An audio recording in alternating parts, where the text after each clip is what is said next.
পশ্চিমবঙ্গের বিধানসভা নির্বাচনে সদ্য বিজয়ী বিজেপি নেতা শুভেন্দু অধিকারীর ব্যক্তিগত সহকারী চন্দ্রনাথ রথকে গুলি করে হত্যা করা হয়েছে। ৬ মে বুধবার রাতে উত্তর ২৪ পরগনা জেলার মধ্যম গ্রামের দোহারিয়া এলাকায় গাড়ি চালিয়ে যাওয়ার সময় তাকে গুলি করে হত্যা করা হয়। গুলিবিদ্ধ অবস্থায় চন্দ্রনাথকে উদ্ধার করে হাসপাতালে নিয়ে যাওয়া হলে সেখানে তাকে মৃত ঘোষণা করেন চিকিৎসকরা।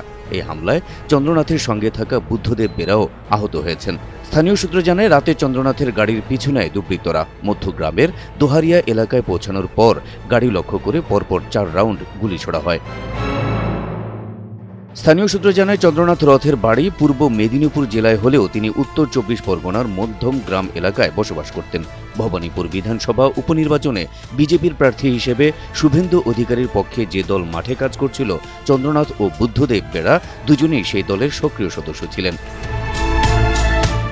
হত্যাকাণ্ডের পর এলাকায় ব্যাপক উত্তেজনা ছড়িয়ে পড়ে। পুলিশ ঘটনাস্থল পরিদর্শন করেছে এবং হামলাকারীদের শনাক্ত ও গ্রেপ্তারে তদন্ত শুরু করেছে।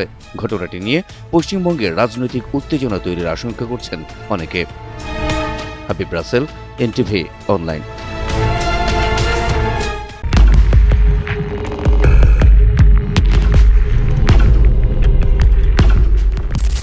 ভোটের রাত, কলকাতার আকাশে কালবৈশাখী ঠান্ডা বাতাস। নির্বাচন কমিশনের ওয়েবসাইটে সংখ্যাগুলো একে একে বদলে যাচ্ছে, আর প্রতিটি সংখ্যা বদলানোর সাথে সাথে কলকাতার কোনো কোনো পাড়ায় আনন্দের মিছিল বেরোচ্ছে, কোথাও নামছে নিঃশব্দ অন্ধকার। গেরুয়া রং সেই রাতে পশ্চিমবঙ্গের মানচিত্রকে ঢেকে ফেলল। বিজেপি জিতেছে নিরঙ্কুশ সংখ্যাগরিষ্ঠতা নিয়ে। মমতা বন্দ্যোপাধ্যায়ের দীর্ঘ শাসনের অবসান। তৃণমূলের সেই দুর্গ যেখানে গেরুয়া রং বারবার ঠেকে গিয়েছিল, সেটি এবার ভেঙে পড়ল। ঢাকায় তখন গভীর রাত, কিন্তু বাংলাদেশের কিছু মানুষ ঘুমাননি। তারা স্ক্রিনের দিকে তাকিয়েছিলেন, সংখ্যাগুলো দেখছিলেন এবং মনে মনে হিসাব করছিলেন, এই জয়ের মূল্য শুধু কলকাতাকেই দিতে হবে না, সেই মূল্যের একটি অংশ আসবে এই সীমান্তের অন্য পাশেও। নির্বাচনের রাতের ফলাফল ঘোষণার পরপরই পশ্চিমবঙ্গের কিছু জায়গায় যা শুরু হলো তা দেখে অনেকে শিউরে উঠলেন। ইসলামপুর, এই নামটি বাংলার ইতিহাসের সাথে জড়িত, কিন্তু রাতের অন্ধকারে কে বা কারা সাইনবোর্ডটি পাল্টে দিল। লেখা হলো ঈশ্বরপুর। বারাসাত, এখানে মসজিদ বাড়ি রোড, এই নামটি মুছে গেল, নতুন লেখা উঠল নেতাজি পল্লী রোড। এগুলো কি শুধু সাইনবোর্ড পাল্টানো? না, এটি একটি বার্তা, একটি ঘোষণা। বলছে এই মাটির চরিত্র এখন বদলাবে, এখনকার নামগুলো বদলাবে, এখানকার ইতিহাস নতুনভাবে লেখা হবে। আর বিজয়ী দলের নেতা ঘোষণা দিয়েছেন, অবৈধ অনুপ্রবেশকারীদের বিষয়ে কঠোর ব্যবস্থা নেওয়া হবে। অবৈধ অনুপ্রবেশকারী, এই শব্দবন্ধের মানে এখন পশ্চিমবঙ্গে স্পষ্ট হয়ে গেছে।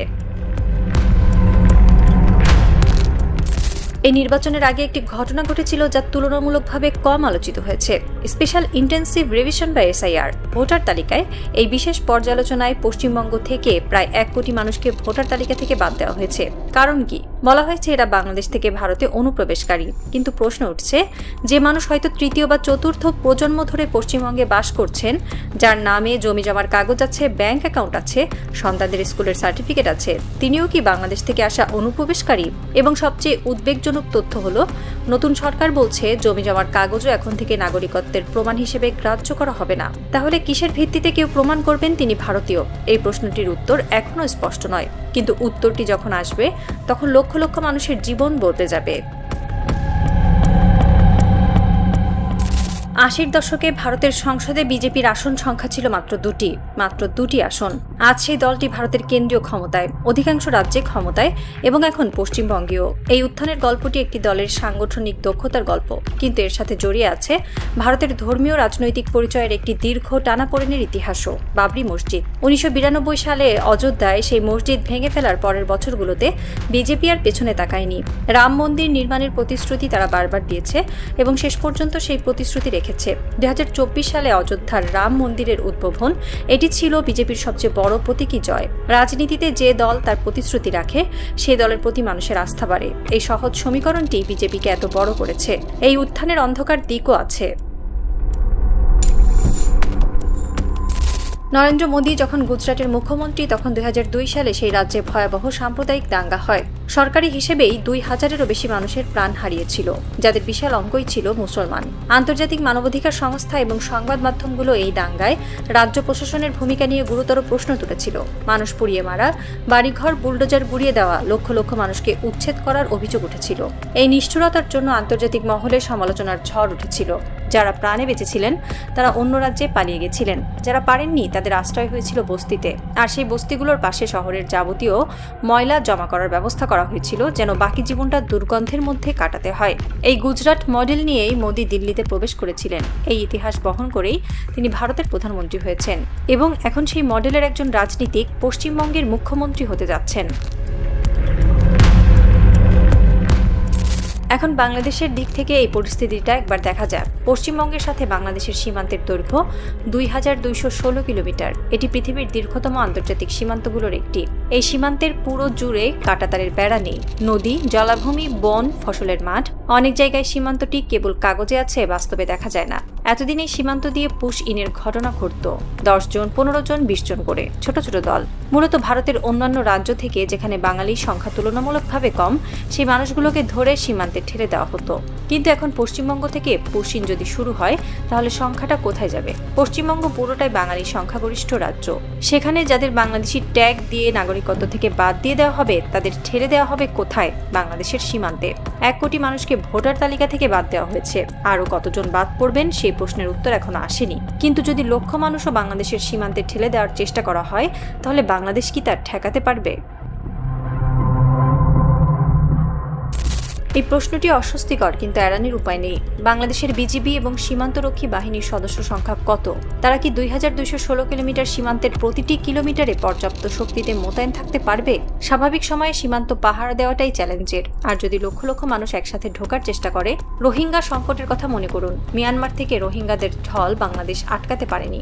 মানবিক কারণে পারেনি, কারণ ক্ষুধার্ত আহত মানুষকে সীমান্তে আটকে রাখা যায় না। সামরিক কারণেও কঠিন ছিল।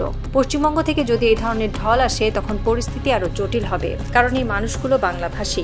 বাংলাদেশের সংস্কৃতির কাছাকাছি, স্থানীয় সম্প্রদায়ের মধ্যে মিশে যাওয়া তাদের জন্য সহজ হবে এবং একবার মিশে গেলে তাদের আলাদা করা অসম্ভব হয়ে পড়বে। একটি মানচিত্র কল্পনা করুন। বাংলাদেশের উত্তরে পশ্চিমবঙ্গ ও মেঘালয়, পশ্চিমে পশ্চিমবঙ্গ, পূর্বে ত্রিপুরা ও মিজোরাম, দক্ষিণে বঙ্গোপসাগর। এই রাজ্যগুলোর মধ্যে ত্রিপুরা অনেক আগেই বিজেপির, মেঘালয়ে বিজেপির প্রভাব আছে, আর এখন পশ্চিমবঙ্গেও। অর্থাৎ বাংলাদেশের সীমান্তবর্তী প্রায় সব রাজ্যই এখন বিজেপির আওতায়। এই ভূগোলটির রাজনৈতিক তাৎপর্য কি? এর মানে হলো পুশ ইন বা সীমান্ত সংক্রান্ত যে কোনো সিদ্ধান্ত এখন একটি সমন্বিত রাজনৈতিক নেতৃত্বের অধীনে নেওয়া হবে। আগে যদি একটি রাজ্য কিছু করত এবং আরেকটি রাজ্যের সরকার ভিন্ন রাজনৈতিক দলের হওয়ায় বাধা দিত, সেই সম্ভাবনা এখন কমে এসেছে। ভারতের অন্য রাজ্যগুলোতে, দিল্লি, মুম্বাই, হায়দ্রাবাদ, বাংলা ভাষায় কথা বলার কারণে মানুষ আক্রমণ হওয়ার ঘটনা একাধিকবার ঘটেছে। বাংলাদেশি তকমা দিয়ে হামলা, পুলিশে দেওয়া হেনস্থা করার ঘটনা নতুন নয়। এখন সেই প্রবণতা পশ্চিমবঙ্গেও আসতে পারে। পশ্চিমবঙ্গের একজন মানুষ যিনি সারা জীবন বাংলায় কথা বলেছেন, তাকেই হয়তো একদিন প্রমাণ করতে হবে, আমি ভারতীয়, আমি বাংলাদেশি নই। 1947 সালে দেশভাগের সময় লক্ষ লক্ষ মানুষ সীমান্ত পার হয়েছিলেন, পশ্চিমবঙ্গ থেকে পূর্ব পাকিস্তান, পূর্ব পাকিস্তান থেকে পশ্চিমবঙ্গ। এই মানুষগুলো কখনো অনুপ্রবেশকারী ছিলেন না, ছিলেন বাঁচতে দেওয়া মানুষ। তারপর 1971 মুক্তিযুদ্ধের সময় 1 কোটি মানুষ ভারতে আশ্রয় নিয়েছিলেন। পশ্চিমবঙ্গের মানুষ তাদের আশ্রয় দিয়েছিলেন। এই ইতিহাস মনে রাখা দরকার, কারণ ইতিহাস না জানলে ইতিহাসের ভুল বারবার হয়। আজ যারা অনুপ্রবেশকারী তকমা পাচ্ছেন, তাদের অনেকেই হয়তো সেই 1947 বা 1971-এর আশ্রয় প্রার্থীদের উত্তরসূরি। তারা থেকে গেছেন, শেকড় গেড়েছেন, পরিবার গড়েছেন এবং তাদের সেই শেকড় উপড়ে ফেলার প্রক্রিয়া এখন শুরু হয়েছে। এই পরিস্থিতিতে বাংলাদেশের কূটনৈতিক অবস্থান কি হওয়া উচিত? প্রথমত, ভারতের সরকারের সাথে সরাসরি আলোচনা, পুশ ইনের বিষয়ে দ্বিপাক্ষিক চুক্তি এবং আন্তর্জাতিক মানদণ্ড স্মরণ করিয়ে দেওয়া। দ্বিতীয়ত, আন্তর্জাতিক সম্প্রদায়ের দৃষ্টি আকর্ষণ, জাতিসংঘের শরণার্থী বিষয়ক সংস্থা, UNHCR, আন্তর্জাতিক মানবাধিকার সংস্থাগুলো, এদের সাথে আগে থেকেই যোগাযোগ রাখা। তৃতীয়ত, সীমান্ত সুরক্ষা শক্তিশালী করা, বিজিবির সদস্য সংখ্যা বাড়ানো, প্রযুক্তিগত সহায়তা বাড়ানো। চতুর্থত, স্পষ্ট নীতি নির্ধারণ, বাংলাদেশ কাকে গ্রহণ করবে, কাকে নয়, এই বিষয়ে একটি সুস্পষ্ট আইনগত কাঠামো দরকার। কিন্তু এই মুহূর্তে এই প্রস্তুতি কতটুকু নেওয়া হয়েছে, এই প্রশ্নটির উত্তর আসা দরকার এখনই, পরিস্থিতি সংকটে পরিণত হওয়ার আগেই। 80-র দশকে যে দলটির মাত্র 2টি আসন ছিল, আজ সেই দল পুরো ভারতে। এই রূপান্তরটা বোঝা দরকার। বিজেপি শুধু একটি দল নয়, এর পেছনে আছে রাষ্ট্রীয় স্বয়ংসেবক সংঘ বা RSS, একটি শক্তিশালী সাংস্কৃতিক ও আদর্শগত সংগঠন যার শাখা ভারতের হাজার হাজার গ্রামে ছড়িয়ে আছে। বিজেপি হলো RSS-এর রাজনৈতিক শাখা। এই সাংগঠনিক কাঠামো এতটাই শক্তিশালী যে কংগ্রেসের মতো শতবর্ষী দল তার মোকাবেলা করতে পারছে না। আঞ্চলিক দলগুলো নিজেদের এলাকায় টিকে আছে, কিন্তু জাতীয়ভাবে বিজেপিকে চ্যালেঞ্জ করার ক্ষমতা রাখে না। পশ্চিমবঙ্গে মমতা বন্দ্যোপাধ্যায়ের তৃণমূল কংগ্রেস এতদিন একটি দুর্গ ছিল। মমতা একা দাঁড়িয়ে বিজেপিকে ঠেকিয়ে রেখেছিলেন, কিন্তু সেই দুর্গ ভেঙে পড়ে গেল। এই পতনের কারণ বিশ্লেষণ করা যায়। তৃণমূলের ভেতরে দুর্নীতি, জনবিচ্ছিন্নতা। কিন্তু সেই বিশ্লেষণ এখন নিছক একাডেমিক। বাস্তবতা হলো বিজেপি জিতেছে। মমতা বন্দ্যোপাধ্যায় সম্পর্কে বলার আগে স্পষ্ট হওয়া দরকার, তিনি কোনো নিখুঁত নেত্রী ছিলেন না। তার সরকারের বিরুদ্ধেও দুর্নীতির অভিযোগ ছিল, কিন্তু একটি বিষয়ে তিনি অবিচল ছিলেন। সাম্প্রদায়িক হিংসার বিরুদ্ধে তিনি রুখে দাঁড়িয়েছিলেন। গুজরাটে যা হয়েছিল তা পশ্চিমবঙ্গে হতে দেননি। বাংলাদেশের জন্য এটি একটি গুরুত্বপূর্ণ বিষয়, কারণ একটি স্থিতিশীল, শান্তিপূর্ণ পশ্চিমবঙ্গ মানে সীমান্তে চাপ কম, একটি অস্থির, সহিংস পশ্চিমবঙ্গ মানে সীমান্তে বিপদ বাড়া। মমতার পতন তাই শুধু কলকাতার রাজনীতির ঘটনা নয়, এটি ঢাকার জন্য একটি সতর্কবার্তা। এই রাজনৈতিক আলোচনার মাঝে একটি কথা মনে রাখা দরকার, এর সবচেয়ে বেশি মূল্য দেবেন সীমান্তের সাধারণ মানুষ। বাংলাদেশের সীমান্তবর্তী জেলাগুলো সাতক্ষীরা, যশোর, চুয়াডাঙ্গা, মেহেরপুর, কুষ্টিয়া, রাজশাহী, চাঁপাইনবাবগঞ্জ, নওগাঁ, দিনাজপুর, ঠাকুরগাঁ, পঞ্চগড়, নীলফামারী, কুড়িগ্রাম, লালমনিরহাট, জামালপুর, শেরপুর, ময়মনসিংহ, নেত্রকোনা, সুনামগঞ্জ, সিলেট, এই জেলাগুলোর মানুষই প্রথমে প্রভাব অনুভব করবেন। যদি হাজার হাজার মানুষ সীমান্ত পেরিয়ে আসে, তাহলে প্রথম চাপ পড়বে এই জেলাগুলোতেই। জমি, পানি, কাজ, নিরাপত্তা সবকিছুতে চাপ বাড়বে। কিন্তু এই মানুষগুলোর কথা কি ঢাকার নীতি নির্ধারকদের পরিকল্পনায় আছে? কলকাতার সেই রাতের পর সময় কেটে গেছে। ইসলামপুরের সাইনবোর্ডে এখন লেখা ঈশ্বরপুর।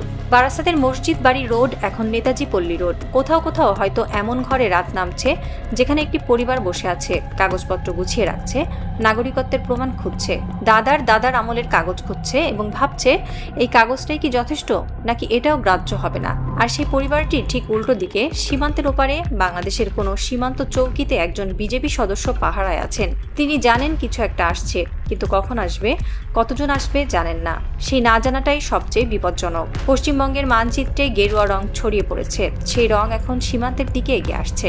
বাংলাদেশের কাছে এখন একটাই প্রশ্ন, প্রলয় আসার আগে কি প্রস্তুতি নেওয়া হবে, নাকি চোখ বন্ধ করে থাকলেই প্রলয় থেমে যাবে? ইতিহাস বলে প্রলয় কখনো থামে না, কেবল প্রস্তুতরা টিকে থাকে। গেল সোমবার 4 মে ফলাফল প্রকাশের পরই মমতা জানিয়েছিলেন নির্বাচনে কারচুপি করে জিতেছে বিজেপি, তাই তিনি পদত্যাগ করবেন না। দুদিন পর বুধবার 6 মে নিজ দলের বিধায়কদের সঙ্গে বৈঠকে সেই কথা আবারও বললেন মমতা ব্যানার্জি। বললেন, আমি পদত্যাগ করব না, আমাকে বরখাস্ত করা হোক, আমি চাই এ দিনটি কালো দিন হোক। বৈঠকে গেল 29 এপ্রিল নির্বাচনের পর থেকে বিজেপি যে সহিংসতা করেছে সেগুলোর বিচারের জন্য আদালতের দ্বারস্থ হওয়ার ঘোষণাও দিয়েছেন তৃণমূল নেত্রী। দেশটির নির্বাচনী আইন অনুযায়ী নির্বাচনের পর পরাজিত মুখ্যমন্ত্রী স্বেচ্ছায় পদত্যাগ করেন। এরপর যে দল সংখ্যাগরিষ্ঠতা পায় তারা সরকার গঠন করে এবং ওই দলের প্রধান মুখ্যমন্ত্রী হন। তবে সদ্য শেষ হওয়া বিধানসভা নির্বাচনে হেরে গিয়ে মমতা পদত্যাগ না করায় সাংবিধানিক সংকট তৈরি হয়েছে। প্রশ্ন উঠেছে, যদি সত্যিই মমতা ব্যানার্জি পদত্যাগ না করেন তাহলে এর সমাধান কিভাবে হবে? দেশটির সংবিধান বিশেষজ্ঞরা বলছেন, যদি মুখ্যমন্ত্রী পদত্যাগ না করেন তাহলে রাষ্ট্রপতি তার ক্ষমতা বলে তাকে বরখাস্ত করতে পারবেন। তাছাড়া ভারতীয় সংবিধানের 172 নং অনুচ্ছেদে স্পষ্ট বলা আছে, বিধানসভার মেয়াদ তার প্রথম অধিবেশনের তারিখ থেকে 5 বছর। 5 বছর পূর্ণ হলে এটি আপনা থেকেই বিলুপ্ত হয়ে যাবে।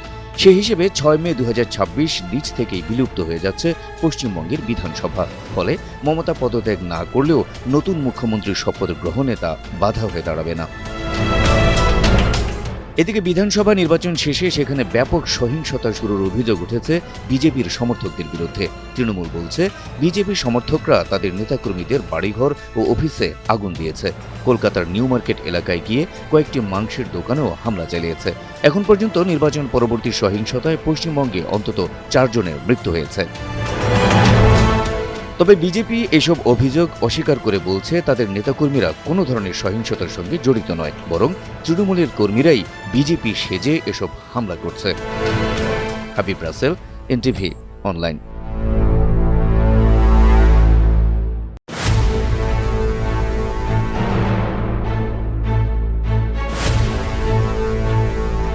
তামিলনাড়ুর বিধানসভা নির্বাচনের ফলাফল প্রকাশের পর দক্ষিণের রাজনীতিতে বইছে নাটকীয় পরিবর্তনের হাওয়া। যে ঘটনা একদিন আগেও সম্ভব মনে হচ্ছিল, 6 মে বুধবার রাতে সেটি জোরালো সম্ভাবনা হিসাবে সামনে এসেছে। রাজ্যে অভিনেতা থালাপতি বিজয়ের দল তামিলাগা ভেট্রি কাজাগম টিভিকে ক্ষমতা থেকে দূরে সরাতে দীর্ঘদিনের দুই চিরপ্রতিদ্বন্দ্বী দ্রাবিড় মুনেত্র কাজগম এবং সর্বভারতীয় আন্না দ্রাবিড় মুনেত্র কাজগম একজোট হওয়ার পথ খুঁজছে। বিজয়ের দল একক সংখ্যাগরিষ্ঠতা প্রমাণে ব্যর্থ হলে বিকল্প সরকার গঠনের প্রস্তুতি নিয়ে দুই শিবিরের মধ্যে আলাপ আলোচনা শুরু হয়েছে।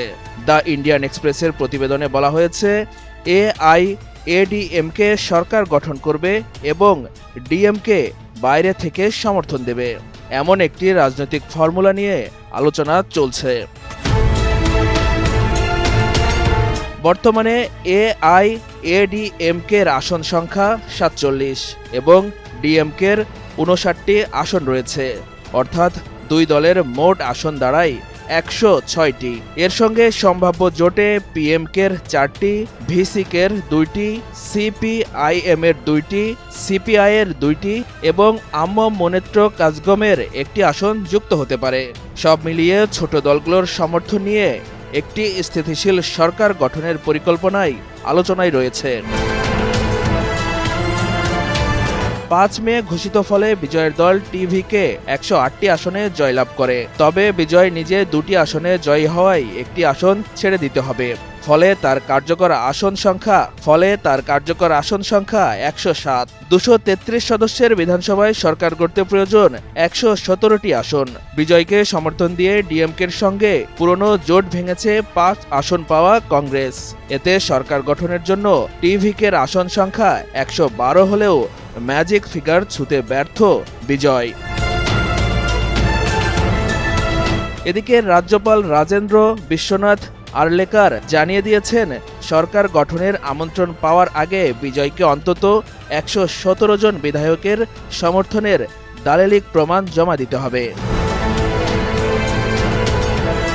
অন্যদিকে বিজয়কে কংগ্রেসের সমর্থন দেওয়া নিয়ে ডিএমকে শিবিরের মধ্যে তীব্র ক্ষোভ দেখা দিয়েছে। 5 ও 6 মে বুধবার দফায় দফায় বৈঠক করছে দলটি।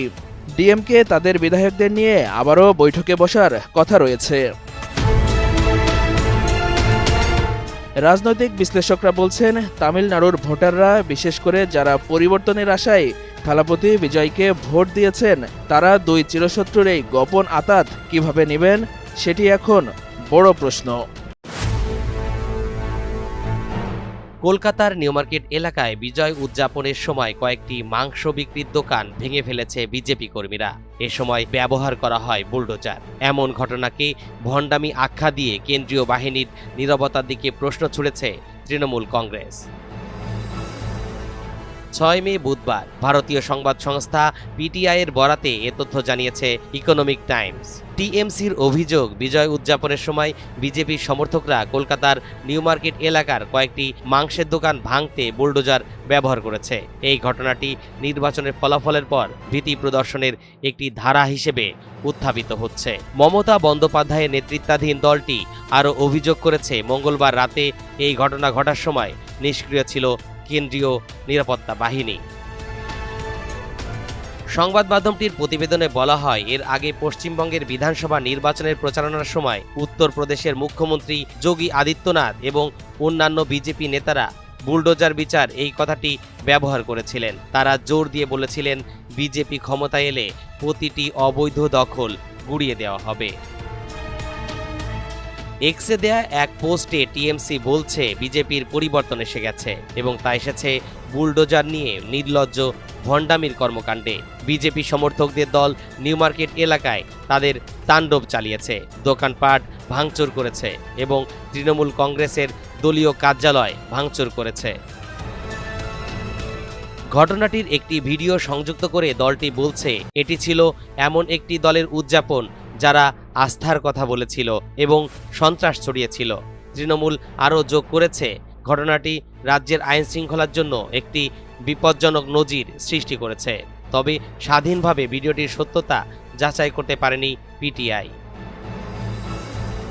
4 মে সোমবার 294 আসনের বিধানসভা নির্বাচনে 207টি আসনে জয় পেয়েছে বিজেপি, যার ফলে রাজ্যটিতে ইতি ঘটেছে টিএমসির 15 বছর শাসনে। বিজেপি তাৎক্ষণিকভাবে এই অভিযোগগুলোর কোনো জবাব দেয়নি। তবে বিজেপির রাজ্য সভাপতি শ্রমিক ভট্টাচার্য এবং অন্যান্য নেতারা জোর দিয়ে বলেছেন তারা কোনো ধরনের সহিংসতা বা প্রতিশোধমূলক কাজকে সমর্থন করে না।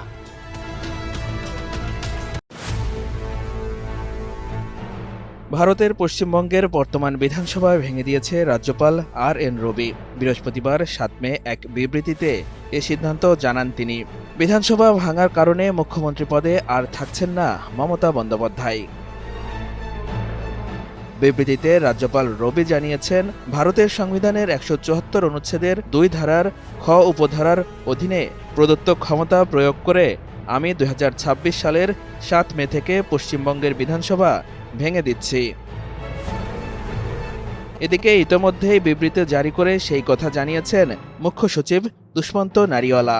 রাজ্যপালের এই সিদ্ধান্তের ফলে 17তম পশ্চিমবঙ্গ বিধানসভার কার্যকাল আনুষ্ঠানিকভাবে শেষ হল।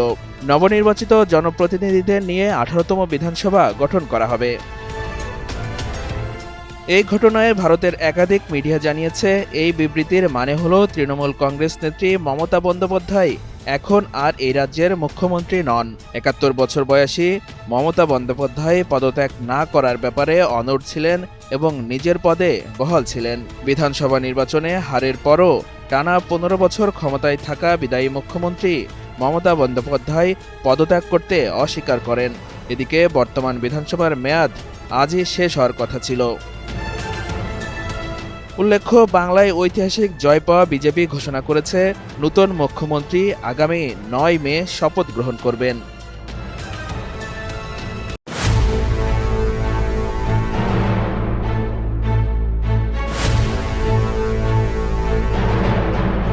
তামিলনাড়ুর রাজনীতিতে শুরু হতে যাচ্ছে নতুন এক অধ্যায়। অভিনেতা থেকে রাজনীতিবিদ হওয়া থালাপতি বিজয়ের মুখ্যমন্ত্রী হিসাবে শপথ নেওয়ার কথা ছিল বৃহস্পতিবার, তবে শেষ মুহূর্তে তা আর হচ্ছে না। থালাপতি বিজয়ের আজই মুখ্যমন্ত্রী না হতে পারার কারণ হিসাবে বলা হচ্ছে, এখনও সরকার গঠনের জন্য প্রয়োজনীয় সংখ্যাগরিষ্ঠতা নিশ্চিত করতে পারেননি বিজয়ের দল টিভিকে। রাজ্যের গভর্নর রাজেন্দ্র বিশ্বনাথ আর্লেকার মনে করছেন, সরকার গঠনের মতো পর্যাপ্ত সমর্থন এখনও তাদের হাতে নেই, তাই আপাতত শপথ অনুষ্ঠান স্থগিত রাখা হয়েছে।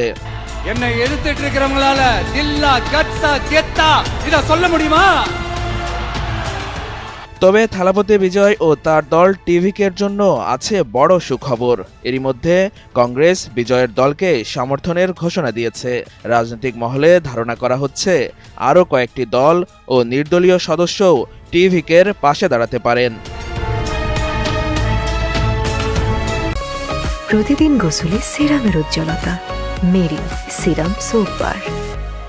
ভারতীয় সংবাদ মাধ্যম এনডিটিভির বরাত দিয়ে জানা গেছে, সরকার গঠনের জন্য প্রয়োজনীয় সমর্থন পেতে বিজয়ের দলকে আরও 1 থেকে 2 দিন সময় লাগতে পারে।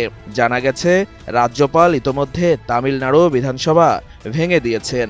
এরপর তিনি কেরালার উদ্দেশ্যে রওনা হন। সেখানে তিনি অতিরিক্ত দায়িত্ব হিসাবে রাজ্যপালের দায়িত্ব পালন করছেন।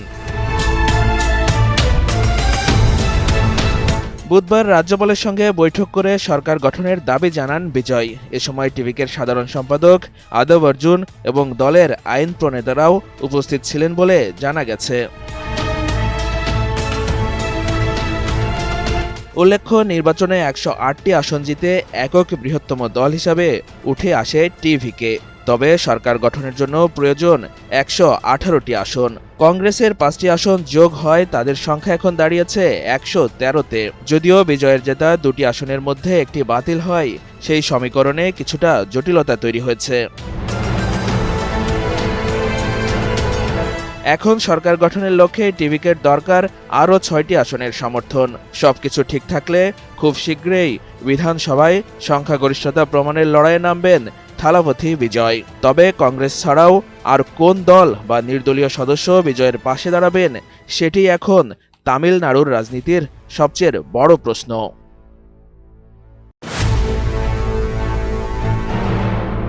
ভারতের তামিলনাড়ু বিধানসভা নির্বাচনে ঐতিহাসিক সাফল্য পেয়েছেন অভিনেতা থালাপতি বিজয়ের দল তামিলগা ভিট্রি কাজাগাম টিভিকে। প্রথমবার নির্বাচনে অংশ নিয়েই রাজ্যের বৃহত্তম দল হিসেবে আত্মপ্রকাশ করেছে টিভিকে। এখন তিনি নিজেই রাজনীতির ময়দানে অন্যতম আলোচিত মুখ, এমনকি রাজ্যের মুখ্যমন্ত্রী হওয়ার দৌড়েও এগিয়ে আছেন তিনি। ঘোষিত ফলাফল অনুযায়ী 2024 সালে গঠিত টিভিকে 234 আসনের মধ্যে 108টিতে জয় পেয়েছে।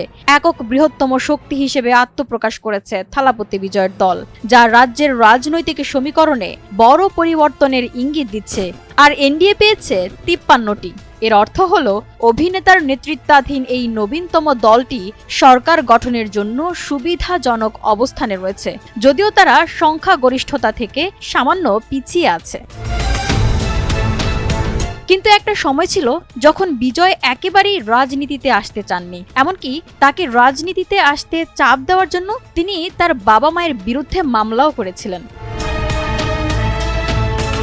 বিজয়ের বাবা এস.এ. চন্দ্রশেখর 2020 সালে আগে থেকেই বিদ্যমান ফ্যান ক্লাবকে একটি রাজনৈতিক দলে রূপান্তরিত করে বিজয় মাক্কাল ইয়াকাম নামে একটি রাজনৈতিক দল শুরু করেন। চন্দ্রশেখর দলটির সাধারণ সম্পাদক হন, আর তার স্ত্রী ও বিজয়ের মা শোভা চন্দ্রশেখর কোষাধ্যক্ষ হন। কিন্তু দৃশ্যত তারা এই বিষয়ে তাদের ছেলের সাথে পরামর্শ করেননি।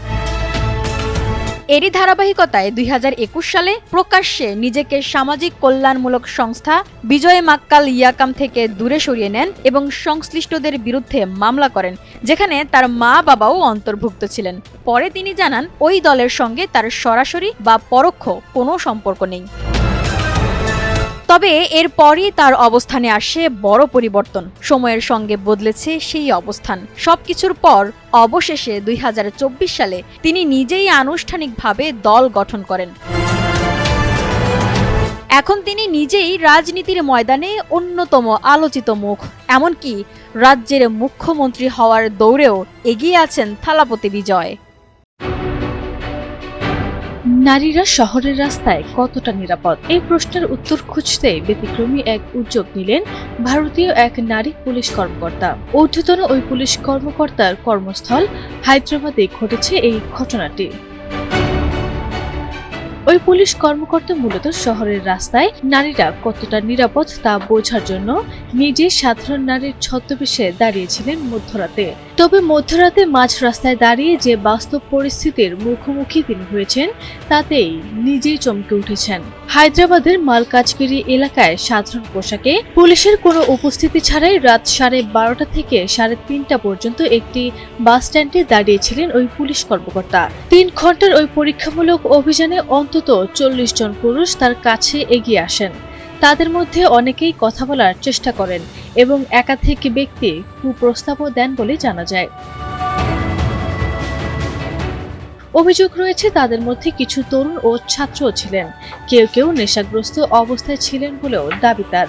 ভারতীয় গণমাধ্যমের প্রতিবেদন অনুযায়ী এটি কোনো অভিযোগের ভিত্তিতে নয়, বরং বাস্তব পরিস্থিতি যাচাইয়ের জন্যই একটি বিশেষ উদ্যোগ ছিল। ঘটনার পর সংশ্লিষ্ট ব্যক্তিদের শনাক্ত করে তাদের বিরুদ্ধে তাৎক্ষণিক মামলা না করে কাউন্সিলিং এর জন্য ডাকা হয় এবং জনসম্মুখে নারীদের প্রতি আচরণ নিয়ে কঠোর সতর্কবার্তা দেওয়া হয়। ব্যতিক্রমী এই উদ্যোগ স্থানীয়ভাবে ব্যাপক আলোচনার জন্ম দিয়েছে। অনেকেই পুলিশের এই উদ্যোগের প্রশংসা করেছেন, কারণ এটি শহরের নারী নিরাপত্তার বাস্তব চিত্র আরও স্পষ্টভাবে তুলে ধরেছে।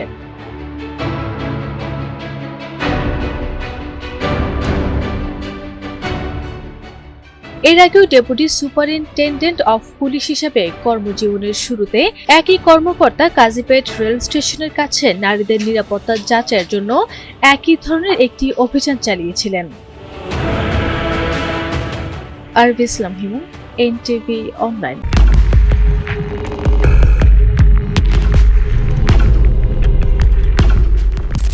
পেন্টাগনের ব্রিফিং রুমে সেদিন সন্ধ্যায় বাতাস ছিল উত্তেজনায় ভারী। সাংবাদিকরা সারি সারি বসে, ক্যামেরার লাল আলো জ্বলছে, মাইক্রোফোনগুলো প্রস্তুত।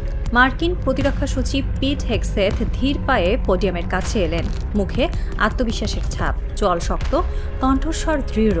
তিনি বললেন, প্রজেক্ট ফ্রিডম শুরু হয়েছে। আমরা হরমুজ প্রণালীতে একটি শক্তিশালী নিরাপত্তা বলয় তৈরি করেছি। আমরা এটাকে বলছি রেড, হোয়াইট অ্যান্ড ব্লু ডোম। যদি কোনো বাণিজ্যিক জাহাজ বা মার্কিন সম্পদে ইরান হামলা করে, তেহরান চরম মূল্য দেবে। আমাদের বাহিনী বিধ্বংসী শক্তি প্রয়োগ করতে দ্বিধাবোধ করবে না। ব্রিফিং শেষ, সাংবাদিকরা বেরিয়ে যাচ্ছেন। টেলিভিশনের চ্যানেলগুলোতে ব্রেকিং নিউজ বার্তা ছুটছে। সেই মুহূর্তে কেউ ভাবেনি ঠিক 1 ঘন্টা পরে এই মিশন স্থগিত হয়ে যাবে। হেগসেথের ব্রিফিংয়ের পরপরই পররাষ্ট্রমন্ত্রী মার্কো রুবিও সামনে এলেন। তিনি প্রজেক্ট ফ্রিডমের রূপরেখা প্রকাশ করলেন। কিভাবে মিশন বাস্তবায়ন হবে, কারা অংশ নেবে, কোন পথে এগোবে, সব বিস্তারিত। পুরো মিশনটি পরিষ্কার, পরিকল্পনা দৃঢ়, সামরিক বাহিনী প্রস্তুত। তারপর ঠিক 1 ঘন্টার মধ্যে ডোনাল্ড ট্রাম্পের ফোন বাজলো, অথবা কেউ হোয়াইট হাউসের ওভাল অফিসে একটি রিপোর্ট রাখলো তার সামনে। রিপোর্টে কি ছিল? এরপর ট্রাম্প ঘোষণা করলেন, প্রজেক্ট ফ্রিডম সাময়িকভাবে স্থগিত, কারণ ইরানের সাথে সমঝোতার চেষ্টায় অনেক অগ্রগতি হয়েছে। রুবিও মিনিটখানেক আগে মিশনের রূপরেখা দিয়েছেন। ট্রাম্প 1 ঘন্টা পরে সেটা বন্ধ করে দিলেন। এই 1 ঘন্টায় কি ঘটেছিল? পেন্টাগনের ভাষায় প্রজেক্ট ফ্রিডম ছিল শান্তিপূর্ণ মিশন, বাণিজ্যিক জাহাজের নিরাপত্তা নিশ্চিত করা, হরমুজকে আন্তর্জাতিক বাণিজ্যের জন্য উন্মুক্ত রাখা। কিন্তু মিশন শুরু হতে না হতেই যা ঘটল তা শান্তিপূর্ণ শব্দের সাথে কোনোভাবেই মেলে না। যুক্তরাষ্ট্র দাবি করেছিল তারা হরমুজ প্রণালীতে ইরানি মিসাইল বোট এবং ছোট নৌকা ধ্বংস করেছে, কিন্তু ইরানের সংবাদ মাধ্যম তাসনিম নিউজ ভিন্ন কথা বলছে। তাদের রিপোর্ট অনুযায়ী গত সোমবার ওমানের খাসাব বন্দর থেকে ইরানের উপকূলের দিকে যাত্রা শুরু করা 2টি বেসামরিক পণ্যবাহী জাহাজে মার্কিন সামরিক বাহিনী হামলা চালায়। সেই হামলায় অন্তত 5 জন মানুষ নিহত হয়েছেন, 5টি মানুষের জীবন। তারা ছিলেন সাধারণ নাবিক, যুদ্ধের অংশ নন, কোনো সামরিক মিশনে নন। তারা কাজ করছিলেন পণ্য নিয়ে এক বন্দর থেকে আরেক বন্দরে। তাদের পরিবার এখন অপেক্ষায় আছে। এই হামলার প্রতিক্রিয়া আসতে দেরি হলো না। বেসামরিক জাহাজে হামলার খবরের পরপরই ইরানের সামরিক বাহিনী সক্রিয় হয়ে গেল। ইরানের IRGC নৌবাহিনী একের পর এক অ্যান্টিশিপ ক্রুজ মিসাইল ছুটতে শুরু করলো মার্কিন যুদ্ধজাহাজের দিকে। ইরানের তথ্য অনুযায়ী অন্তত 2টি মার্কিন যুদ্ধজাহাজ ক্ষতিগ্রস্ত হয়েছে। ওয়াশিংটন সেটা স্বীকার করছে না, কিন্তু স্বীকার করছে যে হরমুজ থেকে জাহাজগুলো সরে গেছে। এই 2টি শব্দের মধ্যেই আসল উত্তর লুকিয়ে আছে। একটি যুদ্ধজাহাজ মিশনের মাঝপথে কেন সরে যাবে? যদি সত্যিই মিসাইল আঘাত না করত, যদি সত্যি জাহাজ ক্ষতিগ্রস্ত না হতো, তাহলে কি রেড, হোয়াইট অ্যান্ড ব্লু ডোম পিছু হটত? এই মিশনটাকে সামরিক বিশেষজ্ঞরা এখন ভিন্নভাবে বিশ্লেষণ করছেন। তাদের মতে প্রজেক্ট ফ্রিডম হয়তো মূলত একটি গোয়েন্দামূলক অভিযান ছিল। যুদ্ধবিরতির এই 25 দিনে ইরান নিজেকে পুনর্গঠিত করেছে, টানেলে আটকে থাকা মিসাইল বের করেছে, নতুন অবস্থানে সরিয়েছে, উপকূলীয় প্রতিরক্ষা পুনরায় সক্রিয় করেছে। কিন্তু ইরানের প্রকৃত সামরিক অবস্থান কি এখন? তারা কতটা শক্তিশালী? তাদের কোথায় কোথায় মিসাইল আছে? তারা কতটা দ্রুত পাল্টা দিতে পারে? এই প্রশ্নগুলোর উত্তর পেতে হলে পরীক্ষা করতে হবে। প্রজেক্ট ফ্রিডম হয়তো সেই পরীক্ষাই ছিল। ইরানের পাল্টা সক্ষমতা, প্রতিক্রিয়ার গতি, কোথা থেকে মিসাইল আসছে, এই তথ্যগুলো মার্কিন গোয়েন্দারা ধরে নিয়েছে। এখন সেই তথ্যের ভিত্তিতে পরবর্তী পরিকল্পনা আঁকা হচ্ছে। প্রজেক্ট ফ্রিডমের পেছনে ওয়াশিংটনের একটি বড় আশা ছিল। আশাটা হলো, যদি যুক্তরাষ্ট্র এই মিশন শুরু করে তাহলে বিশ্বের 20 থেকে 35টি দেশ তাদের সাথে যোগ দেবে। তারাও যুদ্ধজাহাজ পাঠাবে, নিরাপত্তা সহায়তায় যুক্ত হবে। এই বহুদেশীয় জোট দেখলে ইরান কূটনৈতিকভাবে চাপ অনুভব করবে এবং সেই চাপের মধ্যে একটি সমঝোতায় আসবে যেখানে যুক্তরাষ্ট্র নিজেকে বিজয়ী ঘোষণা করে সম্মানের সাথে বেরিয়ে আসতে পারবে। কিন্তু এই পরিকল্পনায় একটি মৌলিক ভুল ছিল। বিশ্বের দেশগুলো এগিয়ে আসেনি। ইউরোপ নিজের সংকটে জর্জরিত। চীন হিসাব করছে, ভারত নিরপেক্ষ থাকার চেষ্টায়। আরব দেশগুলো ভয় পাচ্ছে ইরানের পাল্টা আক্রমণের। একা যুক্তরাষ্ট্র, আর সামনে ইরানের পাল্টা মিসাইল। প্রতিরক্ষা সচিব হেগসেথ পেন্টাগনের সংবাদ সম্মেলনে যা বলেছিলেন তার পুরোটাই পড়া দরকার। তিনি বললেন, আমাদের অংশীদার মিত্র এবং বাকি বিশ্বের জন্য এটি একটি অস্থায়ী মিশন। আমরা আগেও বলেছি আমাদের চেয়ে বিশ্বের এই জলপথ বেশি প্রয়োজন। আমরা পরিস্থিতি স্থিতিশীল করছি যাতে বাণিজ্য আবার সচল হতে পারে। এবং তারপর বর্তমানে এই মিশনে নিয়োজিত অবিশ্বাস্য আমেরিকানদের আমি শুধু বলতে চাই ধন্যবাদ। আপনারা মানবতার ইতিহাসে শ্রেষ্ঠ লড়াকু বাহিনী। এই বক্তব্যের মধ্যে একটি অদ্ভুত বিষয় আছে। হেগসেথ বললেন, বিশ্বের এই জলপথ বেশি প্রয়োজন আমাদের চেয়ে। এর মানে কি? মানে হলো যুক্তরাষ্ট্র এখন অন্যদের জন্য লড়ছে, নিজের জন্য নয়। কিন্তু কেউ আসেনি। যুক্তরাষ্ট্র একা লড়ছে, একা মিসাইলের মুখে পড়ছে, একা বেসামরিক জাহাজে হামলার দায় বহন করছে এবং 1 ঘন্টার মধ্যে মিশন স্থগিত। পররাষ্ট্রমন্ত্রী রুবিও বললেন, ইরানের বিরুদ্ধে সামরিক অভিযান শেষ। নতুন করে ইরানের অভ্যন্তরে কোনো সামরিক অভিযানের প্রয়োজন নেই। এই বক্তব্য শুনলে মনে হয় সংকট মিটে গেছে, শান্তি এসেছে। কিন্তু একই সময় যা ঘটছে তা দেখুন। যুক্তরাষ্ট্র এই মুহূর্তে মধ্যপ্রাচ্যে আরও বড় সামরিক শক্তি পাঠাচ্ছে। বিভিন্ন ঘাঁটি থেকে নতুন যুদ্ধবিমান আনা হচ্ছে। 15,000 সৈন্যের পাশাপাশি আরও শক্তি মোতায়েন করা হচ্ছে। অভিযান শেষ বললেন রুবিও। নতুন করে আরও শক্তি পাঠাচ্ছি বলছে পেন্টাগন। দুটো কথা একসাথে সত্য হয় না। এটা কি দ্বন্দ্ব নাকি কৌশল? সামরিক বিশেষজ্ঞরা বলছেন এটা কৌশল। শান্তির কথা বলো, যুদ্ধের জন্য প্রস্তুতি নাও। এই কৌশল ইতিহাসে অনেকবার দেখা গেছে। সামরিক বিশ্লেষকরা একটি ঐতিহাসিক প্যাটার্নের কথা বলছেন। ইরানের সাথে আলোচনা যখনই সম্ভাবনাময় মনে হয়েছে, যখনই বলা হয়েছে চুক্তি হতে পারে, ঠিক তখনই আঘাত এসেছে। এর আগেও 2 দফায় এই ঘটনা ঘটেছে। আলোচনার মাঝখানে যখন ইরান বিশ্বাস করছিল সমঝোতা হবে, তখনই হামলা। এবারও সেই একই প্যাটার্ন দেখা যাচ্ছে কিনা। ট্রাম্প বলছেন সমঝোতায় অগ্রগতি হয়েছে, মিশন স্থগিত, পরিবেশ শান্ত মনে হচ্ছে। কিন্তু পেন্টাগন থেকে আরও শক্তি পাঠানো হচ্ছে, নতুন যুদ্ধবিমান আসছে। এটা কি সত্যি শান্তির প্রস্তুতি নাকি ঝড়ের আগের শান্তি? ইরান এই প্রশ্নটি করছে এবং তারা সেই অনুযায়ী প্রস্তুতি নিচ্ছে। প্রজেক্ট ফ্রিডম স্থগিত হওয়ার পর হরমুজের পরিস্থিতি একটি নতুন ধরনের স্থবিরতায় আটকে গেছে। ইরান হরমুজ ছাড়েনি, তারা দেখিয়ে দিল প্রজেক্ট ফ্রিডম তাদের থামাতে পারেনি। যুক্তরাষ্ট্র মিশন স্থগিত করেছে। তারা বলছে সমঝোতায় অগ্রগতি, কিন্তু কোনো সমঝোতার দৃশ্যমান প্রমাণ নেই। পর্দার আড়ালে দর কষাকষি হচ্ছে বলে দাবি করা হচ্ছে। পাকিস্তানে কোনো বৈঠকের তথ্য নেই, ওমানে কোনো গোপন আলোচনার খবর নেই। এই মুহূর্তে হরমুজের পরিস্থিতি হলো, ইরানের দৃষ্টিতে আমরা জিতেছি, মার্কিন মিশন ব্যর্থ হয়েছে, আমাদের মিসাইলের সামনে তারা পিছু হটেছে। যুক্তরাষ্ট্রের দৃষ্টিতে আমরা কৌশলগতভাবে পিছু হটেছি আলোচনার সুযোগ তৈরি করতে। বাস্তবতা, কেউ জানে না পরবর্তী ধাপটি কি। এই সংকটের সবচেয়ে বিপজ্জনক দিকটা হলো তথ্যের বিভ্রান্তি। 2টি মার্কিন যুদ্ধজাহাজ ক্ষতিগ্রস্ত হয়েছে, ইরানের দাবি। হয়নি, মার্কিন দাবি। বেসামরিক জাহাজে 5 জন মারা গেছে, ইরানের দাবি। সেই জাহাজগুলো সামরিক ছিল, মার্কিন দাবি। যুদ্ধক্ষেত্রে সত্য সবচেয়ে আগে মারা যায়, এই কথাটি আবারও প্রমাণিত হচ্ছে। কিন্তু এই তথ্য বিভ্রান্তির মাঝেই নীতি নির্ধারণ হচ্ছে। এই অনিশ্চয়তার মাঝেই যুদ্ধ বা শান্তির সিদ্ধান্ত নেওয়া হবে এবং ভুল তথ্যের উপর ভিত্তি করে নেওয়া সিদ্ধান্ত ইতিহাসে বারবার বিপর্যয় ডেকে এনেছে। সামরিক বিশেষজ্ঞরা একটি প্রশ্নের উত্তর খুঁজছেন। এবার যুক্তরাষ্ট্রের মূল লক্ষ্য কি? সম্ভাবনা 1, পারমাণবিক সক্ষমতা ধ্বংস, ইরানের ইউরেনিয়াম সমৃদ্ধকরণ কেন্দ্রগুলো নষ্ট করা। এটা করতে হলে ভূপৃষ্ঠ থেকে বহু ফুট নিচের টানেলে আঘাত করতে হবে। তার জন্য দরকার বিশেষ বোমা এবং সেই বোমা যুক্তরাষ্ট্রের কাছে আছে। সম্ভাবনা 2, নেতৃত্বকে লক্ষ্য করা, ইরানের সামরিক ও রাজনৈতিক নেতৃত্বকে সরাসরি আঘাত, যেভাবে সুলেমানিকে হত্যা করা হয়েছিল সেই ধরনের অভিযান। সম্ভাবনা 3, হরমুজ উন্মুক্ত করার বিনিময়ে কূটনৈতিক সমঝোতা, ইরানের উপর থেকে কিছু নিষেধাজ্ঞা তোলার বিনিময়ে হরমুজ ছেড়ে দেওয়া। কোনটা হবে জানা নেই, কিন্তু প্রতিটি সম্ভাবনার মূল্য ভিন্ন এবং সেই মূল্য শুধু আমেরিকা বা ইরান দেবে না, দেবে পুরো বিশ্ব। হরমুজ থেকে ঢাকার দূরত্ব হাজার হাজার কিলোমিটার, কিন্তু তেলের পাইপলাইন সেই দূরত্ব কমিয়ে দেয়। বাংলাদেশের জ্বালানি আমদানি মূলত মধ্যপ্রাচ্য নির্ভর। হরমুজ যদি দীর্ঘ সময় বন্ধ থাকে, তেলের দাম যদি ব্যারেল প্রতি $150 ছড়ায়, তাহলে ঢাকার বাজারে পেট্রোলের দাম বাড়বে সবকিছুর দাম। প্রবাসী শ্রমিকদের কথা মনে রাখুন, যারা মধ্যপ্রাচ্যে কাজ করেন। সেখানে যদি অর্থনৈতিক সংকট আসে, যদি প্রকল্পগুলো বন্ধ হয়, তাহলে রেমিট্যান্স কমে যাবে। এই মুহূর্তে হরমুজে যা হচ্ছে তা বাংলাদেশের নীতি নির্ধারকদের গভীরভাবে মনিটর করা দরকার।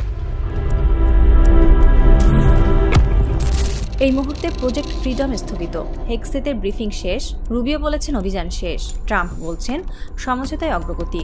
বাইরে থেকে দেখলে মনে হয় শান্তি আসছে, কিন্তু পেন্টাগন থেকে আরও যুদ্ধবিমান উঠছে মধ্যপ্রাচ্যের দিকে। নতুন করে শক্তি মোতায়েন হচ্ছে এবং তেহরানে ইরানের সামরিক কমান্ড ঘুমাচ্ছে না। তারা জানে, ইতিহাস বলছে যখন যুক্তরাষ্ট্র শান্তির কথা বলে, ঠিক তখনই সবচেয়ে সতর্ক থাকতে হয়। পেন্টাগনের সেই ব্রিফিং রুম এখন ফাঁকা। হেগসেতের মুখের সেই দৃঢ় কণ্ঠস্বর বাতাসে মিলে গেছে। রেড, হোয়াইট অ্যান্ড ব্লু ডোম বিধ্বংসী শক্তি প্রয়োগ করতে দ্বিধাবোধ করবে না। কিন্তু 1 ঘন্টার মধ্যে ট্রাম্পের ঘোষণা, মিশন স্থগিত। খাসাব বন্দরের কাছে পারস্য উপসাগরের 2টি বেসামরিক জাহাজের ধ্বংসাবশেষ এখনো ভাসছে। 5টি মানুষের পরিবার এখনো জানে না কিভাবে তারা মারা গেছেন। হরমুজের জলে 2টি মার্কিন যুদ্ধ জাহাজ ক্ষতিগ্রস্ত না নিরাপদ, সেটি নিয়ে 2টি সরকারের 2টি ভিন্ন দাবি। এবং পর্দার আড়ালে কোনো গোপন চ্যানেলে কোনো মধ্যস্থ দেশের কূটনীতির মাধ্যমে হয়তো একটি কথোপকথন চলছে। সেই কথোপকথনে কি বলা হচ্ছে, কোন শর্তে কোন সমঝোতা হতে পারে, নাকি এই শান্তি শুধু ঝড়ের আগের নীরবতা? হরমুজের জল সেই প্রশ্নের উত্তর জানে, কিন্তু সে এখন নীরব, এবং সেই নীরবতাই সবচেয়ে ভয়ের। ওয়াশিংটনের হিলটন হোটেলে 25 এপ্রিল 2026 রাতে চলছিল হোয়াইট হাউস সংবাদদাতাদের বার্ষিক নৈশভোজ। জমকালো সে আয়োজনে উপস্থিত ছিলেন মার্কিন প্রেসিডেন্ট ডোনাল্ড ট্রাম্প ও ফার্স্ট লেডি মেলানিয়া ট্রাম্প। সবকিছু স্বাভাবিকভাবেই চলছিল, কিন্তু হঠাৎ কয়েক রাউন্ড গুলির শব্দে মুহূর্তেই আতঙ্ক ছড়িয়ে পড়ে পুরো ভবনে। ঘটনার সঙ্গে সঙ্গে প্রেসিডেন্টের নিরাপত্তায় থাকা সিক্রেট সার্ভিস সদস্যরা অ্যাকশনে যান। দ্রুত ট্রাম্পকে নিরাপদ কক্ষে সরিয়ে নেওয়া হয়। একই সময়ে হামলাকারীকেও আটক করা হয়। আর এই ঘটনার পর যুক্তরাষ্ট্র জুড়ে নতুন করে প্রশ্ন উঠেছে, কে এই কোল এলেন? কেনই বা তার বন্দুকের নিশানা ছিল ট্রাম্প? প্রতিদিন গোসলে সিরামের উজ্জ্বলতা Meril serum soap bar. Department of homeland সিকিউরিটির প্রাথমিক তদন্তে জানা গেছে, ইরান যুদ্ধ নিয়ে চরম অসন্তোষ থেকেই কোল এলেন এমন হামলার পরিকল্পনা করে থাকতে পারেন। তদন্তকারীরা বলছেন, পশ্চিম এশিয়ায় চলমান সংঘাত এবং ট্রাম্পের ইরান বিষয়ক কঠোর বক্তব্যের পর থেকেই সামাজিক যোগাযোগ মাধ্যমে ক্ষুব্ধ প্রতিক্রিয়া জানাতে শুরু করেন তিনি। একাধিক পোস্টে ট্রাম্প প্রশাসনের সমালোচনাও করেছিলেন। এদিকে হামলার ঠিক আগে নিজের আত্মীয়দের কাছে একটি ইমেইল পাঠান কোল এলেন। তদন্তকারীরা সেটাকেই তার ম্যানিফেস্টো হিসেবে দেখছেন। সেখানে তিনি ট্রাম্প প্রশাসনের বিরুদ্ধে ক্ষোভ প্রকাশ করে একজন বিশ্বাসঘাতককে টার্গেট করার কথা উল্লেখ করেন। যদিও কারোর নাম সরাসরি লেখা ছিল না, তবে গোয়েন্দারা ধারণা সেই ইঙ্গিত ছিল প্রেসিডেন্ট ডোনাল্ড ট্রাম্পকে ঘিরেই। তদন্তে আরও জানা গেছে, প্রথমে এক সিক্রেট সার্ভিস সদস্যকে লক্ষ্য করে গুলি চালান কোল এলেন। এরপরে নিরাপত্তা বাহিনী তাৎক্ষণিক পাল্টা ব্যবস্থা নেয়। প্রেসিডেন্টকে সুরক্ষিত স্থানে সরিয়ে নেওয়ার পাশাপাশি আলাদা একটি টিম হামলাকারীকে ঘিরে ফেলে এবং আটক করে। নিরাপত্তা বাহিনীর এই দ্রুত সমন্বিত পদক্ষেপে বড় ধরনের অনাকাঙ্ক্ষিত পরিস্থিতি এড়ানো সম্ভব হয়। বর্তমানে কোল এলেনের বিরুদ্ধে হত্যা চেষ্টা, ফেডারেল কর্মকর্তার উপর হামলা এবং অবৈধ অস্ত্র রাখা সহ একাধিক গুরুতর অভিযোগ আনা হয়েছে। এফবিআই এখন তার অনলাইন কার্যক্রম বিশ্লেষণ করছে, বিশেষ করে ইউক্রেন যুদ্ধ ও যুক্তরাষ্ট্রের অভিবাসন নীতি নিয়ে তার পুরনো পোস্টগুলো খতিয়ে দেখছে।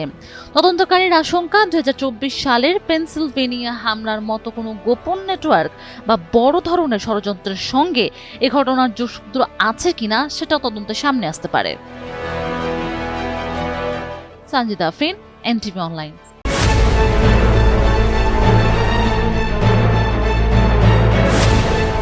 যুক্তরাষ্ট্রের আলোচিত ও বিতর্কিত যৌন অপরাধী জেফ্রি অ্যাপস্টেনের মৃত্যু নিয়ে রহস্য ও কৌতূহল এখনো থামেনি।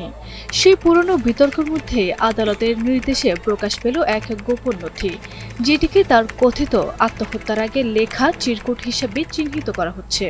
দীর্ঘদিন সিলগালা অবস্থায় থাকা এই নথি প্রকাশের পর আবারও আলোচনায় উঠে এসেছে অ্যাপস্টেইনের শেষ সময়ের ঘটনা ও তাকে ঘিরে নানা প্রশ্ন। যুক্তরাষ্ট্রের একটি ডেফারেল আদালতের নির্দেশে দীর্ঘদিন সিলগালা থাকা গুরুত্বপূর্ণ নথি প্রকাশ করা হয়েছে, যেটিকে কুখ্যাত অর্থ লগ্নিকারী ও যৌন পাচারের অভিযোগে অভিযুক্ত জেফ্রি অ্যাপস্টেইনের কথিত আত্মহত্যার আগে লেখা নোট হিসেবে চিহ্নিত করা হচ্ছে। স্থানীয় সময় বুধবার 6 মে প্রকাশিত এই নথিটি নিয়ে নতুন করে আলোচনার ঝড় উঠেছে। নথিতে হাতে লেখা একটি অংশে উল্লেখ আছে, নিজের বিদায়ের সময় বেছে নিতে পারা সত্যি এক ধরনের সৌভাগ্য। আদালতের রায়ে এই নথিকে একটি বিচারিক নথি হিসেবে গণ্য করা হয়েছে এবং জনসাধারণের দেখার অধিকার রয়েছে বলে উল্লেখ করা হয়। নথিটি প্রথমে খুঁজে পান এপস্টেইনের সাবেক সহবন্দী, খুনের মামলায় দণ্ডিত সাবেক পুলিশ কর্মকর্তা নিকোলাস টার্টাগ্লিনো। তিনি 2019 সালের জুলাই মাসে ম্যানহাটন জেলে প্রায় 2 সপ্তাহ এপস্টেইনের সঙ্গে একই সেলে ছিলেন। পরে তার আইনজীবীরা এটি আদালতে জমা দেন। প্রকাশিত নথিতে দেখা যায়, হলুদ লিগ্যাল প্যাডে লেখা ওই চিরকুটে এপস্টেইন নিজের বিরুদ্ধে তদন্ত ও অভিযোগ নিয়ে তীব্র প্রতিক্রিয়া প্রকাশ করেন। সেখানে তিনি লেখেন, তার বিরুদ্ধে মাসের পর মাস তদন্ত চললেও কিছুই পাওয়া যায়নি এবং পুরনো অভিযোগগুলো তিনি ভিত্তিহীন বলে দাবি করেন। বিচারক কেনেথ কারাস রায় বলেন, নথিটি সিলগালা করে রাখার কোনো আইনগত প্রয়োজন নেই এবং এটি প্রকাশ করা উচিত। তবে তিনি নোটটির সত্যতা এবং এর উৎসের ধারাবাহিকতা যাচাই করেননি এবং বিষয়টি তার সিদ্ধান্তে প্রভাব ফেলেনি বলেও উল্লেখ করেন তিনি। জেফ্রি অ্যাপস্টেইনকে 2019 সালের আগস্টে ম্যানহাটন কারাগারে মৃত অবস্থায় পাওয়া যায়। পরে তার মৃত্যুকে আত্মহত্যা হিসেবে ঘোষণা করা হয়। তার বিরুদ্ধে অপ্রাপ্তবয়স্কদের যৌন পাচার ও নির্যাতনের একাধিক গুরুতর অভিযোগ ছিল। আরবি ইসলাম হিমু, NTV অনলাইন।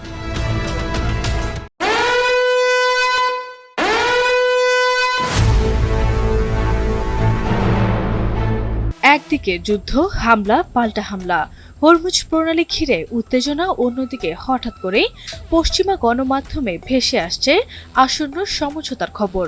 আর ঠিক সেই মুহূর্তেই এক বিস্ফোরক মন্তব্য করে পুরো আলোচনার মোড় ঘুরিয়ে দিলেন ইরানের পার্লামেন্ট স্পিকার বাঘের গালিবাফ। বুধবার রয়টার্সের এক প্রতিবেদনে দাবি করা হয়, যুক্তরাষ্ট্রের দেয়া নতুন শান্তি প্রস্তাব পর্যালোচনা করছে ইরান। এমনকি কিছু সূত্রের বরাতে বলা হয়, যুদ্ধবন্ধে একটি চূড়ান্ত সমঝোতা প্রায় প্রস্তুত। তবে যুক্তরাষ্ট্রের মূল 2 দাবি, ইরানের পারমাণবিক কর্মসূচি স্থগিত করা এবং হরমুজ প্রণালী খুলে দেওয়া, এখনও অমীমাংসিত রয়ে গেছে। মার্কিন প্রেসিডেন্ট ডোনাল্ড ট্রাম্পও যেন পরিস্থিতিকে আরও নাটকীয় করে তুললেন। তিনি বলেন, তার বিশ্বাস ইরান সমঝোতা পৌঁছাতে আগ্রহী, কিন্তু তেহরান থেকে ভেসে এলো সম্পূর্ণ ভিন্ন সুর। ইরানের তাসনিম নিউজের এক প্রতিবেদনে বলা হয়, যুক্তরাষ্ট্রের সবশেষ প্রস্তাবের কোনো আনুষ্ঠানিক জবাবই এখনও দেয়নি ইরান। পশ্চিমা গণমাধ্যমে যতই চূড়ান্ত যুদ্ধবিরতির চুক্তির গুঞ্জন ছড়াক না কেন, বাস্তবে তেহরান এখনও প্রস্তাবটি নিয়ে আনুষ্ঠানিক অবস্থান জানায়নি। বরং তাসনিমকে দেয়া এক ইরানি সূত্রের বক্তব্য ছিল আরও কঠোর। তিনি বলেন, মাঠের বাস্তবতা বোঝার জন্য যুক্তরাষ্ট্রকে আর কতবার দেয়ালে মাথা ঠুকতে হবে তা স্পষ্ট নয়। শুধু তাই নয়, এই সূত্রের ভাষায়, আমেরিকার শক্তি ও হুমকির রাজনীতি ইরানের বিরুদ্ধে কোনো ফল দেয়নি, বরং তা ওয়াশিংটন ও তার মিত্রদের পরিস্থিতিকে আরও জটিল করেছে। এরপরই আসে সবচেয়ে আলোচিত মুহূর্ত। বৃহস্পতিবার এক্সে দেয়া এক পোস্টে গালিবাফ পশ্চিমা গণমাধ্যমের এই সমঝোতার খবরকে ব্যঙ্গ করে নাম দেন অপারেশন ফক্সিয়াস। এখানে ফক্স শব্দটির অর্থ ভুয়া বা নকল, আর সেটিকে যুক্ত করা হয়েছে মার্কিন সংবাদ মাধ্যম অক্সিয়াসের নামের সঙ্গে। অর্থাৎ গালিবাফের ভাষায় পুরো বিষয়টাই ছিল ভুয়া মিডিয়া অপারেশন। তিনি বলেন, নাম প্রকাশে অনিচ্ছুক সূত্রের বরাতে এমন খবর ছড়ানো যুক্তরাষ্ট্রের গণমাধ্যমে নতুন কিছু নয়। অতীতেও বহুবার এ ধরনের খবর প্রকাশ হয়েছে, যেগুলো পরে ভুল প্রমাণিত হয়েছে। গালিবাফের এই মন্তব্য এমন এক সময় এলো যখন কয়েক সপ্তাহ ধরে মধ্যপ্রাচ্যে উত্তেজনা চরমে। যুক্তরাষ্ট্র ও ইসরায়েল 28 ফেব্রুয়ারি থেকে 7 এপ্রিল পর্যন্ত ইরানের বিরুদ্ধে সামরিক অভিযান চালায়। পরে 7 এপ্রিল ট্রাম্প একতরফাভাবে 2 সপ্তাহের যুদ্ধবিরতি ঘোষণা করে। তবে তেহরানের বার্তা এখনও স্পষ্ট, তারা পশ্চিমা গণমাধ্যমের প্রচারণা নয়, বাস্তব শর্ত ও মাঠের পরিস্থিতি দেখে সিদ্ধান্ত নেবে। আরবি ইসলাম হিমু, NTV অনলাইন।